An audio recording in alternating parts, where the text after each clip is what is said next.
Hello, everyone. I am Kim Trathen, business and marketing coach, and today is the next segment of Girls Talk Business. My guest today is Sami. She is co-owner of a social media marketing firm called High Five Creation. So I am just going to wait to see that Sami has joined me live so that I can bring her on. I'm really excited for you to meet Sami if you don't already know her from the online space. She is one of the most amazing, positive women that I know. She actually started her business with her husband, and they are literally living the laptop lifestyle as they travel in their RV across the United States. Sami's here. Okay, I'm going to bring you on a minute, Sami. It's adding you. You should just get a notification to accept, and then you should be live with me. Let's see. Still says adding. I'm outside today, but I just did a test run because it is a cloudy day to make sure that my Wi-Fi was all right. And I went live on my personal page to let everyone know I was going live in 5. And that seemed to broadcast okay. So, Sami, let me know if you have any issues seeing the notification. Oh, hello! I see you. Sorry, apparently you have to turn your phone horizontal to get on, so. Oh, sorry about that. No, you're fine. I just set it up vertically so that it was up higher so that you could see my face and not like stare down or stare up. Yes. Well, now we learned. So I'm so excited for you to join me today. What's the weather doing over by you? Thank goodness it's cooled down. It's like 83 degrees here, and we're in Coeur d'Alene, and it was so hot when we came over the Cascades heading east, like oh wow, dreadfully hot. But luckily, it's nice. Thank goodness today. Excellent. I know. I'm actually sitting outside today. This is the first, as my hair is blowing all around, but it's beautiful here because it's been blazing hot here too and super humid. And today that humidity is finally broken. So your hair's nice. Yes. Yeah. You'll see I'll be doing the supermodel look with my hair blowing everywhere. Well, oh good. We have a couple people on with us. Callie and Kayla are both on. Hi, girls. Thanks for joining us live. Whether you're catching the replay or joining live, drop in the comments and let us know where you're watching from. I just love seeing where people tune in from around the globe. Girls Talk Business has reached Colombia and the UK, and one of my guests was from Australia, so I think we had a lot of Australians on that week. It was super fun. That's like opposite time zone too. I was surprised we were able to make it happen, but I think she told me so it was 4:30 my time in Eastern time zone, and I think it was like in the evening, and I think it was like 6:30 in the morning her time. So she got up early to do it. Oh wow. Oh wow. Kayla says it's over 100 there in Texas. No thanks. No, thank you. No. We don't need that. Well, I'm really excited that you're joining me today, and you have such an amazing, powerful story. I know I've been posting in the social media post. I think if people are tuning in, they probably saw one of those posts and probably have somewhat of an idea of what we're going to talk about today. But before we get into your childhood and some of those really negative, all that stuff, why don't you talk a little bit about your business first, what you and your husband are doing, and this amazing laptop lifestyle when every time I see a picture, you're hiking in the woods or you're climbing a mountain or living the dream. It's so nice. Well, I have to preface it before I tell you how awesome it is with the fact that there are still problems and there are still stressors, because I have to say that because we run into a lot of people or we talk to a lot of people and they're like, oh my God, your life is so luxurious and it must be so grand and all you do is play all day. You have no stress. You have no worries, as if like all our bills disappeared or something, which they haven't. So we do still have to work. So it's kind of more like a working trip around the country. So we still work. And then when we're not working, then we'll be off hiking, biking, exploring, climbing mountains, all of that stuff, which is awesome. Yes, so it's totally. Like our setting is just changing, and that's so awesome. And I guess we do it because of the business. So we started 2 years ago, I think. I think it was 2 years ago. But I went back to school and got my MBA and just realized I wanted to work for myself. Long story there, but that's the short of it. So I had to figure out a way to do that. And through social media marketing, it was perfect. And I could have clients all over the place. I could help people without physically having to be in the same room with them, or like working from 10 to 10 or whatnot. Right, right. A lot more Yeah, flexibility. yes, exactly. So we get to just travel and work as long as we have fast enough internet, which has also been That's what I was funny just going to story. ask you about, if that's difficult with all of your traveling, of being able to get your work done Yes. when you want to get it done for needing Wi-Fi. Yes, absolutely. Yes, we learned that there's a difference between high download speed and high upload speed and latency. So we'd go through, like, we'd be testing the speed and we'd be like, oh my God, this is great. Our download speed is 26 or whatever it was. But then all of a sudden, we couldn't get online. We couldn't do anything. And it was because the latency, like that, I won't get too techie, but like it has to communicate before it even does the thing that it's supposed to do. Okay. So the latency part of it was super slow. So then we had to start testing for that. You can test for that separately? Yeah. So now we pretty much find a place, stay there all week so we know for sure. And then we allow ourselves to have the weekends completely cell phone free. If we're out of service, then we'll deal with work on Monday. So. And do you have a plan for where you're traveling, or do you get done with the week and you're like, all right, where do we want to go now? Funny story. So we started kind of with a plan. We wanted to go to Bellingham, Washington. So we were there last week. We wanted to spend 2 weeks there. Then we thought, oh, well, since we're in the Northern Cascades area, we'll just take a week on the western or the eastern side of the Cascades. But it was 100 degrees when we got there. We do not have AC in our camper or in our truck. Oh, boy. So we kept driving. So we got an extra week, which we're going to spend in Whitefish, Montana now. But we kind of had a sort of a plan. We'd spend a week somewhere and then drive another location and then drive another location. Okay. But we're leaving room for things that happen. Life. Yeah, exactly. Yeah. That's awesome. So you started your firm 2 years ago? You and Josh started it together at that time? Yeah. So he wasn't as super active then because he was working full time, which he still does. But now he does more of the data analytics of it, like numbers. I like numbers as far as sales go and looking at social media analytics. But as far as looking at all of the other data and the data mining and the machine learning and all of that stuff, he does that. So when we have clients that need whatever they need done with bigger data, then he'll take that. Oh, that's perfect. Yeah. What a great offset. And you guys complement each other really well with having those skill sets like that. That's awesome. Awesome. Thanks. So what types of things do you help your clients with? Just to do a little shameless plug here for your business. Tell us how you help your clients. Yes. Okay. So I'm working on getting this really short. Pretty much what I do is help other lady bosses grow their business online through social media by attracting their ideal clients, like you said, best friend clients, their forever friends, like the people who you want to work with. So I teach them how to attract those people and how to set up systems so that they can attract and work with people they really like. They can grow their business without being spammy or salesy or icky. Yeah. And then also free up a lot of time. So they're not online. I love it. Hours every day. So that's the short of it. Yes. Let's talk a little bit about what you have had to overcome, because I think there are probably some people out there, like, you are so outgoing. You're so friendly. You always are so positive. The branding that you guys have done for your company is amazing, but it just exudes that positivity. So there are probably a lot of people that have met you that would have no idea you've really had any struggles in your life. There are probably people that think, man, that girl has it so easy. You know, she's in her camper with the love of her life. And so let's backtrack a little bit to some of what you've had to overcome and the obstacles that you have overcome. And then at the end of the segment, once we're wrapped up talking about that, then maybe we'll touch back on the business piece of it a little bit and chat about how you think maybe your past has impacted your vision for your business, and maybe how it's impacted why you started your business. And then if you have any small social media tips that you want to share, we can wrap up with that. Perfect. So yes, take a drink whenever you need to. What are you drinking today? It's water, even though it's in a nice alcoholic beverage. It's water at the moment. Sure, I'm not judging.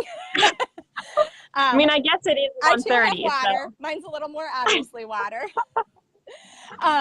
So bring us back to your childhood.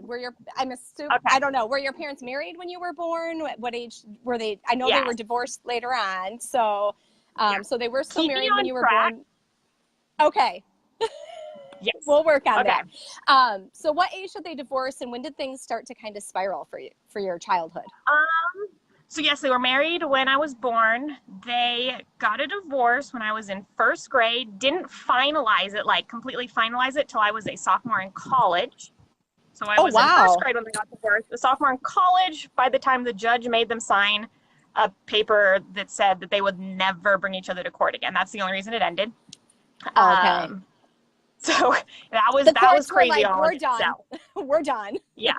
I think they went through like 3 different judges, a bunch of different attorneys. Like they just couldn't get their shit together and Yeah. had to fight all the time. Wow. So that in itself was pretty ugly.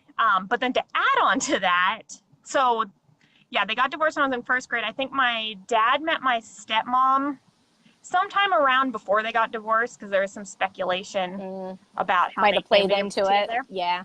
Yeah. But they, I think, moved in with each other when I was maybe in third or fourth grade. I could have the years wrong a little bit. Yeah. That portion of my life's a little off as far as memory, but which I like to say I'm blessed with this great gift of not remembering anything bad.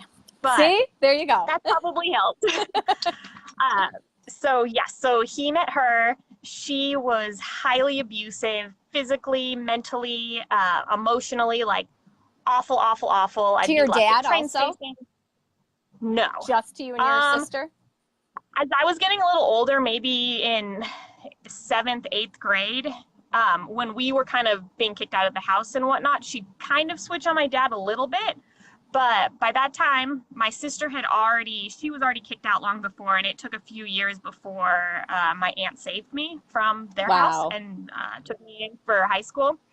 But yeah, so my dad didn't really experience it. My stepbrother obviously didn't experience it. But yeah, like it was crazy. I'd be left at train stations without any money, told to find my way home. And how old were elementary you? School. Elementary school? That it's Yeah, shocking. Like I look locked at in like bathroom. my kids are in elementary school. Like I cannot imagine. You're I know, probably highly it's resourceful. crazy. If you made it through that, you are probably highly Yeah, resourceful. Did they come that's back pretty for much. you? What happened? No, they told me that it's illegal to ask people for money. So I was crying, and some very nice lady gave me some money on the train to get home. I told my grandma about this, so she gave me money. I used to keep it in my shoe, Oh my like under the gosh. sole of my shoe. So every time this happened, I'd have money. But Oh my yeah, gosh. but I do like to think of the whole experience as a whole lot of life lessons learned. Probably too early, Yeah. but still learned. Yeah. Um, Wow. So yeah, And didn't your pretty stepmom crazy. have a interesting job that maybe offered her some protection from people believing you? Yes. Okay. So we were put in therapy when our parents got divorced. Just naturally, you have to, just so that the kids, the therapists say, "Oh, it's not your fault. Your parents are divorced. All these other things were happening. So don't think it's your fault your parents got divorced." Well, those therapy sessions turned into my stepmom had said that my sister and I had all these disorders, borderline personality. I can't even remember all of them. Put us on a bunch of pills. We had to go to therapy and like talk about how like fucked up we were. Pardon my language, but You're good. in lack of a better word. We're all adults on here. Yes. So we pretty much have to lie to the therapist. I had one therapist that believed me though. Like one actually completely believed me, and then I was never able to see her again. But teachers typically didn't believe me. Like it kind of fell into what they were saying because my dad was a police officer and my stepmom is a DA. So Oh my gosh. you kind of think of these things happening to people who like are kind of in ghetto-ish situations that Right. It's that like just mindset wise you think that and Yes. you would never think that people of what's the word, like public servantry, you would never think of them doing something like that. Well, So and I don't crazy. remember if we've talked about this or not, or if you've caught it on my other lives, but I had a friend who was murdered in 2010. Yeah. And she was murdered by a man that she was seeing. And that was my first exposure to domestic violence and the statistics. And in my head, I carried all of those stereotypes. I thought that women who were abused, I thought that they were poorly educated, that they probably didn't have, Yeah. a college degree. They didn't have a relationship with their father. They probably came from a history of abuse. I thought low self-esteem. I thought all of those things were what turned into somebody becoming a victim of abuse. Yeah. I honestly did not realize that it can be anybody. And my friend was Yeah. so close with her dad, close with her family. I Oh. like to think she had some good friends. Yeah. She was college educated, and it was her boss at an international firm making over $200,000 a year that actually murdered her. They were both highly Wow. educated. They both made good money. And that was my first eye-opening experience to domestic violence. Yeah. So there crazy. are those stereotypes that people hold. And being a Yeah. DA, being a cop, there are certain, Yeah. a judge, a priest, there are certain positions people hold Yeah. that you just don't think they could do anything wrong, that Yeah. set you guys up to not be believed by so many people. It's so unfortunate that happens. I know. It was kind of funny to look back now, but I used to like pray that I would be, what's his face? I'm forgetting his name, but the actor from Big, how he just Oh, woke yes. up and was an Tom adult. Hanks. I'd be Tom like, Hanks. please, I want to wake up and be big too. I bet. I can't imagine. And I know you shared with me too that like there were times you weren't allowed to leave your room for a long time. Yeah, the bathroom more so. My room was taken away at one point in time, and I was sleeping on the couch because they brought in a foreign exchange student. Um, so Wow. sometimes I didn't have room, but mainly it was a little bathroom, like a half bath, just a toilet and a sink. And but I made it. I had some very creative sitting positions in that bathroom to stretch out and whatnot. But yeah, there were times that my dinner would be served to me there, and but it In the on the bathroom? flip side of it, yeah. On the flip side, it ended up kind of being nicer because if I was in the bathroom, then that meant I wasn't being yelled at and screamed at and like forced to cry and all that other stuff. So it was kind of like Yeah. I would much rather take the bathroom for hours than and like Wow. be in my own head and be in my imagination, and that was so much better than being with them. So Emotionally beaten, yelled at, and berated. yeah, So your yeah. imagination, you mentioned that before, that you mentioned maybe it was in your application that you feel like your imagination is what kind of kept your sanity together. Yeah. What would you envision when you were locked in the bathroom for so long? Where did you go in your imagination?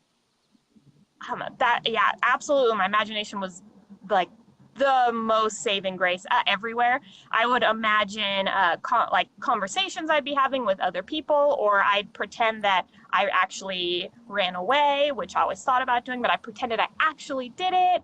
And then I was in a normal home, like all my friends, and I'd pretty much, I would just imagine being anywhere other than where I was. Mm-hmm. And I'd imagine all the things that I wasn't going to do when I was an adult, and all the people I weren't going to be around when I was an adult, and just kind of all the things that will be different as soon as I turned 18. And So. I know I've heard that for some kids who are in situations of abuse that it can become really difficult for them to make friends because maybe they don't want to bring friends around their parents, or they kind of become more introverted. Did you experience that? Did you have an easy time making friends as a kid, or did you find that was difficult? I would say I for the most part, I think I had a fairly easy time making friends. During the time between maybe 6th grade and 8th grade, I had not really lost some of those friends, but definitely detached. Because, as a kid, you don't really want to talk about that kind of stuff. Right. Especially when your friends, like, they're going on fun vacations. And what's crazy is we'd go on fun vacations too, but they would just never be fun for me. Yeah. So, like, on the outside, they'd be like, oh, you're going to Yosemite. Well, cool, but they don't know that I'm also on the side of the road crying because I just got kicked out of the car. So, right. Yeah. But so I would probably say until maybe high school, and then I was able to deal with everything better. My aunt saved me when I was a freshman in high school. So from there, I kind of was able to learn I guess normal is not the right word because who's normal, but more like boundaries. Yeah. Do your homework first, then play with friends, which was never a thing You're like, before. what? So I was, yeah. Um, but yeah, for a few years, I'd probably say, yeah, it's really easy to just disconnect, disassociate, and kind of just Mhm. be so inward, not sharing Well, and anything. you So think too, like, yeah, it's hard for adults to talk about these things. It's hard for adults to talk yeah, about mental health in general, or seeing a therapist can be really yeah, hard for people to admit to. So if it's a topic that is difficult for adults to process and deal with, I mean, of course, as a child, you're not going to want to talk about it, and it's going to be, yeah, I don't know, embarrassing, or you just want to try to forget about it, or, of course, it's going to yeah, be hard for kids if it's even hard for adults. exactly. So, Yeah, so when that's so true. was there a point in time when, like, was the abuse bad from beginning until your aunt saved you, or was it a building where then it peaked, and then your aunt saved you? Um, I would kind of say building only in the fact that I don't think my stepmom had enough energy for both my sister and myself. So my sister was the brunt of it at first. Is she older or For a younger good than you? couple younger. She's two Okay. years younger. So um she probably suffered it more. I had a little bit of it, but it wasn't 100% focused on me until after she had left the house. So she got kicked out. My other aunt took her in, and then my mom came and took her back. Like, we weren't allowed to see my mom for at least 3 years. Like, couldn't have any Wow. contact with her. We were made to believe that she didn't care about us and that she just abandoned us. So finally, like, my mom came back and took my sister, and then that's when it switched, and then I was the brunt of it for a good probably 2 3 years before my other aunt came and rescued me from that situation. Wow. And did your, So it was kind of like a build up, but yeah, because of the situation, did your mom yeah, know what was going on during that time? I don't think so. I think she knew some of it, but because it was such a crazy situation, like, we'd have to go and talk to the judge still too, because they were still in that divorce. During that time, we didn't see her though. We, yeah, during that time we didn't see her. We didn't really see the judge a whole lot. But I know, like, we talked to the judge, and the judge would say, "Who do you want? Like, tell me what's going on." But Oh, we couldn't really be completely honest because then we'd go back to my dad's house and get the results of being honest. yeah. So then we'd be lying, and then it flipped to make it look like my mom was this awful person when really we're kind of projecting what was going on at our current house, Mm-hmm. but wanted to stay safe at the same time. So we, like, brushed Yeah. it off. So I think she knew some of what was going on. She didn't know everything. She might still not know everything because honestly, I have times that, like, something will pop up and I'm like, oh yeah, And then you forgot about remember that. it. And, like, I'll tell Josh and he'll be like, what? Yeah. But His mind yeah. has probably been blown over the years by some of your stories. um, Yeah. we have a comment. Let me read the comment a minute. Oh, Jenny said, love the openness. Thanks for talking about a difficult topic. Yes, Sammy, Oh, I'm of so course. glad that you're on here and willing to talk about this. It is Yeah. not an easy topic to talk about. If anybody catching the replay or watching it now has any experiences with anything along this that you want to share, we will, both Sammy and I'm sure we will both read through the comments afterwards. We understand that a lot of people don't want to talk about these issues. And if you just want to Sure. unload and get something off your chest, you can always send either Sammy or me a Yep. private message if you want to share a piece of your story. I'm assuming Sammy is okay with that too, Oh, if anybody wants to absolutely. share anything. Um, so Absolutely. how did, One thing I've learned, yeah, go ahead. oh, I was just going to say, one thing I've learned is that I am unfortunately not unique in this situation at all. So, yeah, if Yeah. anyone wants to say anything, It's so absolutely. sad. Now, I don't know the statistics on child abuse. I don't know if you know any of those, but I just learning the statistics of domestic violence after losing my friend. It is Yeah. jaw-dropping. Now, we might have people, I don't know if we have people outside of the United States on right now or that will catch the replay, but in the United States, it's estimated that 74% of women experience some form of abuse in her life. So I would think that would include child abuse, assault. Yeah. That statistic blew me away. And the other one that blew me Crazy. away about domestic violence was that domestic violence is the leading cause of injury to women. It's more than car accidents, rapes, and muggings combined. And that Wow. shocked me. Now, with domestic violence, it includes all forms of abuse, emotional abuse, verbal abuse, Yeah. physical, all of them are in there. But it's shocking how commonplace abuse is. It's horrifying, really. Yeah. Absolutely. It's mind-boggling. Yeah, So I don't know the statistics for child abuse at all. And I kind of feel like they might be off because, they won't come out until they're an adult. Because I Yes. definitely wasn't going to raise my hand. About that, I lost you for a second, but I'm back. So yeah, Oh. you were saying you definitely weren't gonna raise your hand and be like, hey, me. Yeah, no, if somebody came in and took a survey and that's one thing that I've thought about is like, how could I help other people going through the same situation? But it's hard when you're dealing with kids. Mm-hmm. I mean, and I don't have any kids, but I'm sure like with school systems and things, they're not just going to let someone come in and chat to the kids about abuse. You can't really have kids don't really have the option of going somewhere and chatting with somebody if that's happening to them, because then they're still under legal guardianship. Mm-hmm. So it's kind of like a weird situation, weird place there. It is weird. I know we have an organization in our town that is at least trying to go around to schools, and it's not specific to child abuse, but they'll even talk with elementary schools about what a healthy relationship looks like. So that could be a relationship with a friend, with someone you're interested in if they get to like middle school year, with a parent, with an aunt and uncle, with people at church. Like they talk about all of these different types of healthy relationships to at least start educating about what that looks like, because they know that some of these kids don't see a healthy relationship in their home. And, a lot of times, thank goodness you don't fall into this, a lot of times children that are abused grow up to be abusers or get into a domestic violence situation, something like that. Yeah. But otherwise, it is really hard when you're dealing with minors to talk to them about it. There's only so much that people can do. Yeah, that's so true. Yeah.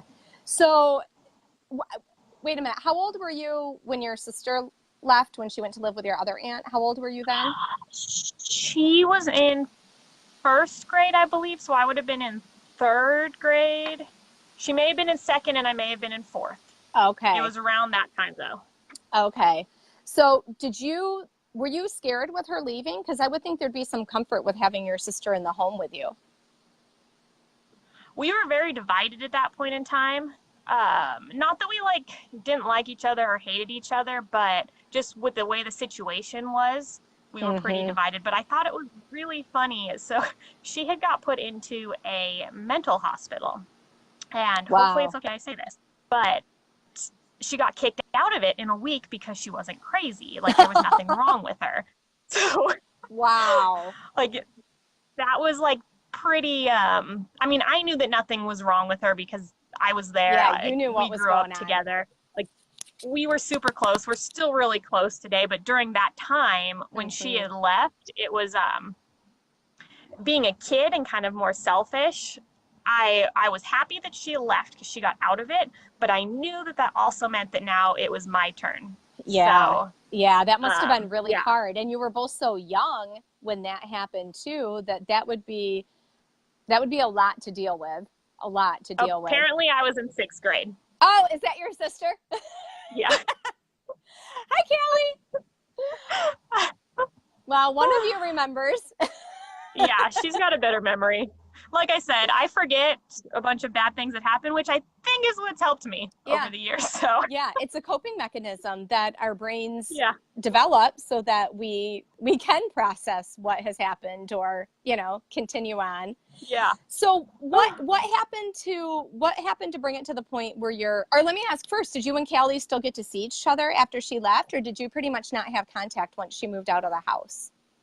No contact until I was in high school. Oh, wow.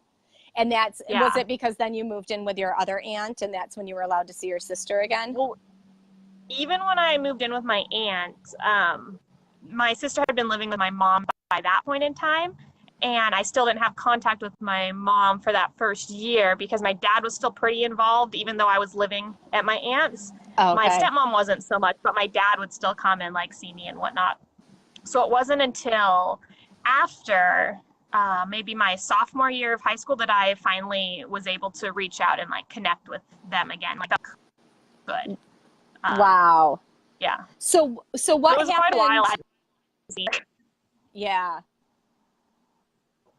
Can you hear me okay? Your face just froze for me. Okay. Oh, now I can see you moving again. Yeah, I think you're unfrozen. Okay, cool. So cool. What was I just going to ask? Oh, so what was the culminating factor that led to your aunt saving you? Was there a specific moment, or had she been working on that for a while? Like what had to happen for her to rescue you and get you out of that house? Yeah, so we lived in Los Altos Hills, which is just south of San Francisco. My grandma lived in San Francisco. My dad, they both worked in San Francisco. So he started bringing me to my grandma's house during the day while he worked during the summer so that I wasn't in the house by myself. I'm going to move you to my phone charger. Okay. So I would go to my grandma's house and sorry, apparently I can't multitask.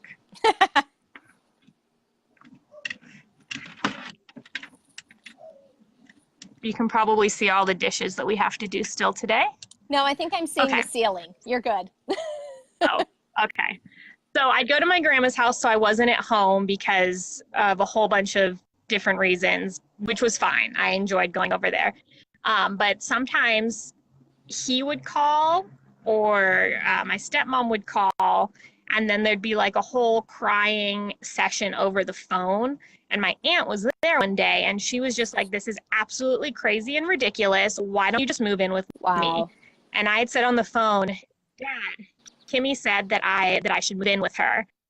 And he was like, if that's what you want to do. And I was like, yeah. And then I think that weekend probably I was driven over to her house in Walnut Creek, which is just on the east side of the bay. So was that your dad's sister then, your aunt? Yeah. Yeah. Okay. So she said, like, this is crazy. You shouldn't live like this. Did she know about everything else that went on in the house with the abuse that you endured?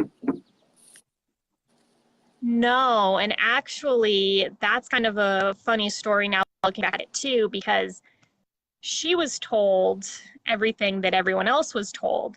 So, and it's, when you're told over and over and over again that your niece is bipolar, has borderline personality disorder, has all of this crazy stuff, like it's hard not to think that maybe they're telling the truth.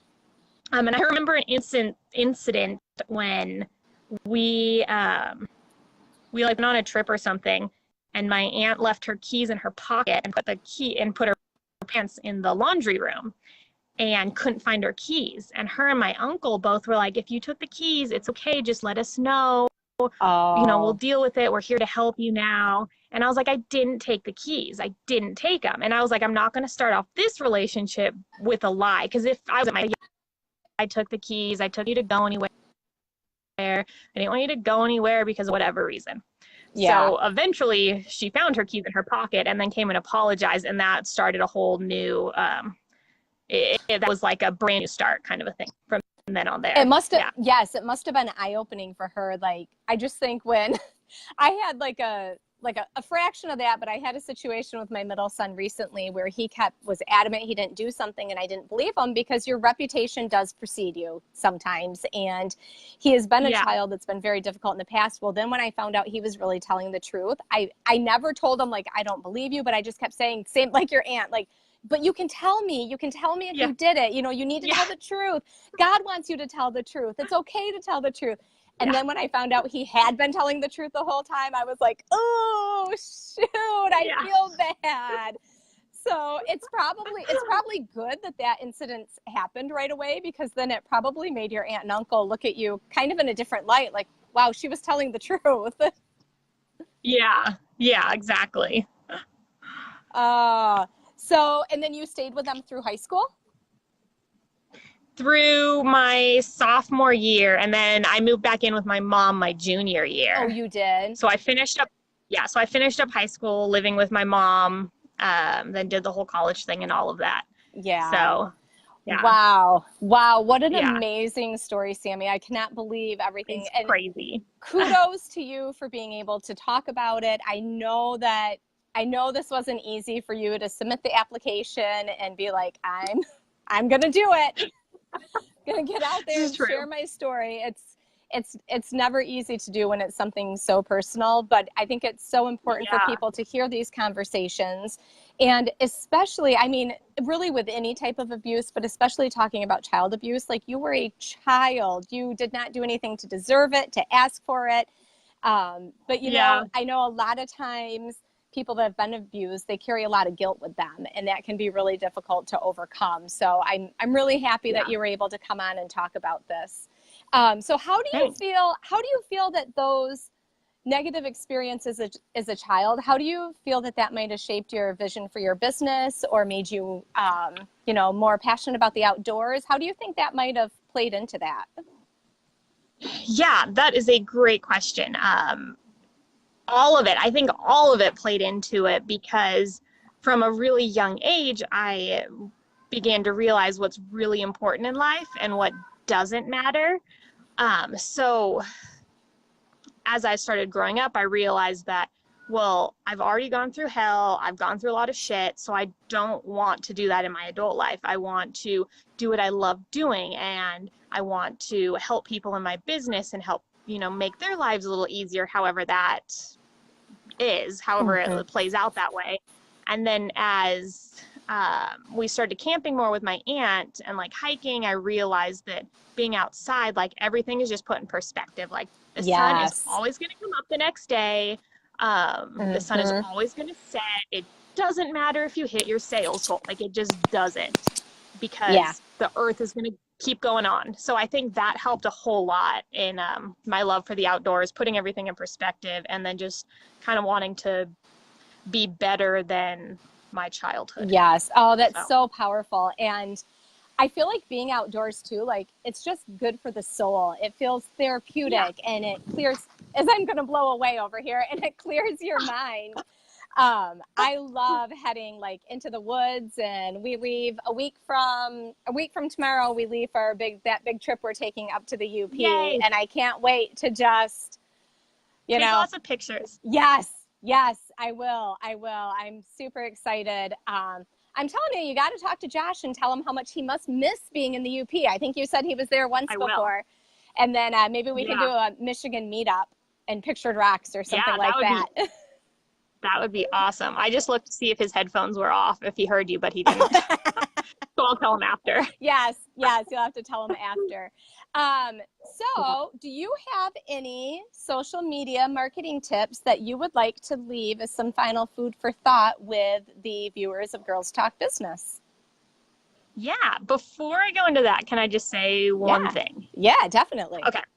So, what I really wanted to get across to everybody watching this, either live or on the repeat, is that everyone has trauma in their life. Like, and it's all relative, it's all based on perspective. But I had a friend make a comment. She said, "Oh my goodness, this 2-year-old just spilled his ice cream and his world is rocked. Like, he has never experienced anything this bad in his life ever. This ice cream just destroyed him." And that kind of got me thinking that that's so true. And then as life goes on, all of a sudden you're 18 and you're trying to get into college, like this college that you've been wanting to go to forever. Your parents want you to get in. You've been working your ass off to get in, and then you're not accepted. Again, world completely rocked, and it sends you Yes. like roller coasting down. And then, of course, there's people who are like raped, sex trafficked, abused, like all sorts of other violent crimes. Hmm. And again, their world is completely rocked. So it just is all kind of, it's how you look at it in the perspective that Yes. even though like it sucks that I went through what I went through, some people may not have gone through that, but are still stuck thinking that they can't do what they want to do and they can't move forward in life because of whatever it is that's holding them back. And so what I really want to get through is that you can, and it's all perspective. Like for the most part, the world throws a bunch of shit at you all the Yes. time for everybody. Yes. So kind of figuring out how to move past it and like keep going. So I think that's one of the biggest things I wanted to get across by coming on and chatting with you today. Yes, and I love that, and it's so true. And I love that analogy with the 2-year-old, because my kids throw fits all the time, and my 5-year-old recently told me that I broke his heart until it was dead, because I think it was time to go to bed that night. Like, but in his world, that did rock it, and he was crying, and you broke my heart till it's dead. And he told me that about 3 times. And then I said, so you don't want me to sing you songs? And he was like, oh no, I want songs, but that rocked his world in that moment. He was devastated because it was bedtime. And I agree with you. I think there's a lot of things, and everybody does deal with stuff, even if they wouldn't say, even if they say like, I had a great childhood and great time with my parents. And, like you gave the college analogy, but I think there's a lot of people too that are maybe hitting that midlife phase, that are tired of their corporate grind, tired of working for a boss. They don't know how to get out of it. They feel stuck. The bills are going to pile up. They can't just take that plunge. I see so much in the entrepreneurial world about, if you don't take the plunge and just quit your job and hire a $10,000 coach, you're not committed, like, quote unquote, I was, like that person did. And I always get really frustrated when I see those posts, because that's great if somebody else could quit their job without a safety net and put $10,000 on a credit card.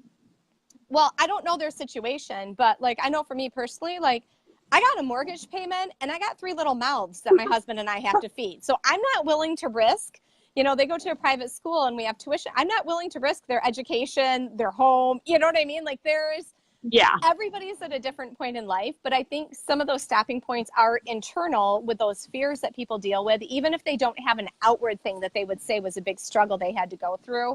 It might not be a big outward thing as heavy as like child abuse, but they might be just terrified. They might be stuck in a job that they absolutely hate, going to bed crying Sunday nights because Monday's coming around. Like, I agree, there are all different things that people go through.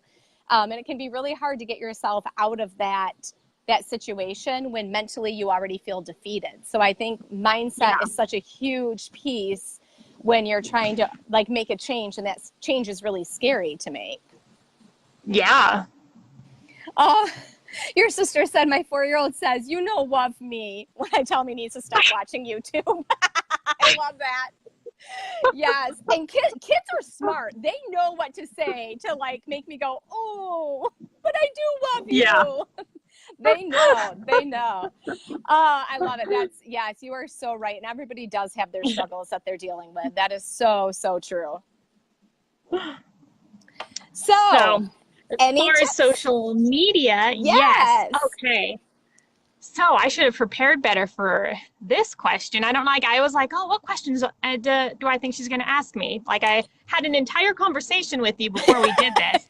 And for some reason, social media tips did not come up, even though that is my business. It didn't. So if you don't feel prepared, you can just talk about maybe how the number one way that people attract their BFF clients. Like, how do they know they're attracting their BFF clients? Let's talk about that for a minute, because sometimes that can be hard. So this is kind of tips too, when it comes to attracting your like ideal client, your forever friend, you have to think about who your ideal client is, like what they like, get to know them. And typically it's you before whatever your solution is. So I tell people, go through and make your list. Sometimes it's hard to think, oh, what do my ideal clients really like, and who do they follow, and what do they watch? Well, on the flip side of that, think about who you don't want to work with. This was easier for me. I went through and thought about who I had clients that I loved getting on the phone with, and then I had clients that as soon as I saw their name pop up, I was like, oh, do I have to answer this? So making that list of who you do not want to work with helps 100%. And I think that's the absolute first thing you have to do before you do anything on social media. Otherwise, you will just completely waste your time talking to an audience that doesn't get you at all. Yes. So biggest tip, make that list of who you don't want to work with to try to figure out who you do want to work with. And it'll probably change over time.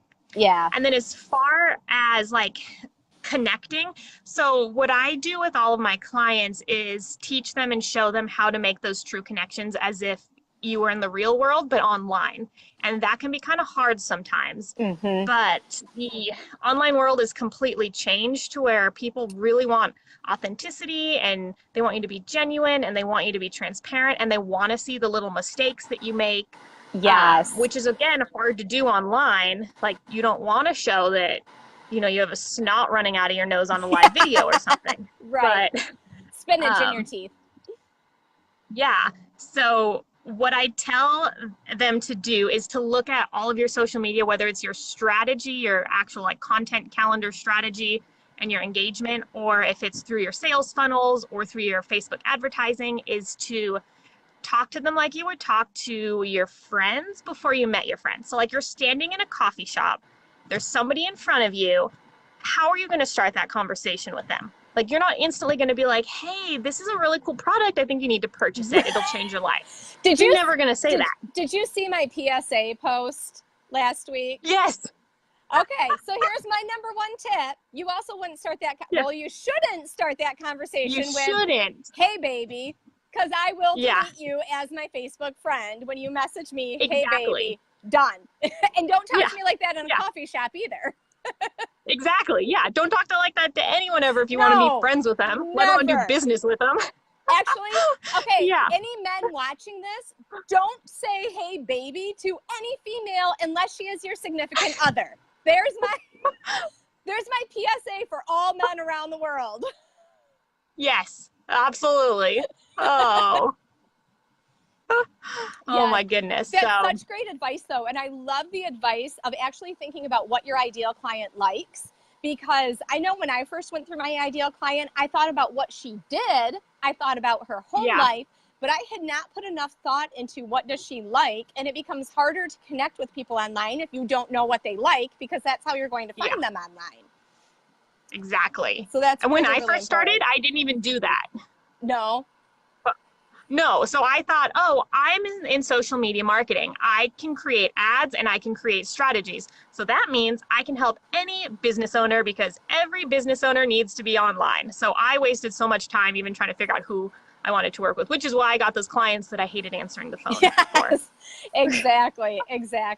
Oh, that is such great advice. And see, we should have talked about that ahead of time. This was a good learning tip for me. I need to think through that ahead of time and then reach out to my people. And I know, I was like, what kind of advice do I have?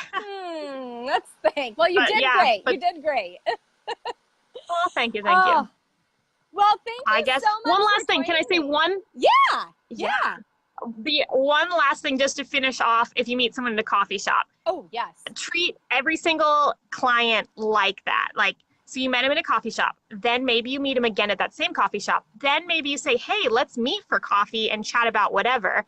And then after 3, 4, 5, 6 times chatting and getting to know each other, that's when the sales conversation leaves being salesy and becomes just natural flow. That's when they're like, hey, you know what? I actually need help with this. And you're like, yeah, I could do that. So that is how I want everybody to approach social media and that's how you attract the people to you, get to know them. It's slower, but it is so much more worth it, because then they love you and they know you, and then they share you with all of their friends. Yes. So, and I wish I'm going to add one more little tidbit if you have just a minute longer. that is an area that some of the MLM companies seem to be really missing, because I've talked with a lot of women lately that have been friend requesting me, and then I just instantly get a message of, hey, want to buy this? Hey, want to, and I think there's a lot of misinformation out there with certain MLM companies that are saying, like one woman told me her company recommended that she blindly friend request at least 100 people a day on social media, and then message them, hey, here's what I sell. Do you want to buy it? And I mean, you're basically just throwing an entire box of uncooked spaghetti at the wall and hoping something's going to stick with that. And exactly. Talk about wasting so much time. And, you know, I think people who are in MLM oftentimes get a really bad rap, and I don't think that it's deserving. But I think that there's been a lot of misinformation given to them by some of these MLM companies. So they don't even know how to properly market their business. So for any MLMers out there, please listen to Sami's advice. It will only help your business. I promise you. Yes. I promise you. Well, thank you again, Sami. I'm so excited that you were able to come on and be a part of Girls Talk Business. I appreciate it. Thank you so much. I've enjoyed it so much. Yes, this was fabulous. And I will talk with you later. Thank you. Sounds good. Bye, everyone. Bye.